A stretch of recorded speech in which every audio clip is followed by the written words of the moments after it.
লাইভে বাঙালিদের কিছু ঐতিহাসিক কমেন্ট। আল্লাহ গো, এই হালা এই মেয়ের লগে অভিনয় করে আর আমার বুকটা ফাটতে যায়।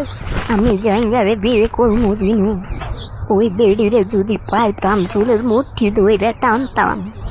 আমি শুধু তোমাকে চাই Jinu, I love you Jinu. আমার না হাগু আসছে কিন্তু যেতে পারতেছি না জিনের ভালোবাসার জন্য। জিন, আমি তোমাকে খুব খুব খুব ভালোবাসি আর আমি তোমাকে বিয়ে করব। জয় জিনু চাচার জয়। জিনু আঙ্কেল থাকলে সবার ঘরে বাচ্চার অভাব হবে না কোনো ঘরে। জিন, তোমার বাচ্চা আমার পেটে, তুমি আমার এত বড় সর্বনাশ কেন করলা? বেড়া সুন্দর কারণ সে আমার আব্বা। জিনু, তুমি এত সুন্দর কেন জাতি জানতে চাই।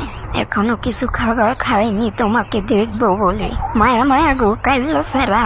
আঙ্কেল আগে কিছু খেয়ে নেন, পরে আবার শুরু করেন। জিনু এত সুন্দর, তাহলে আস্তাগফিরুল্লাহ, সব কি?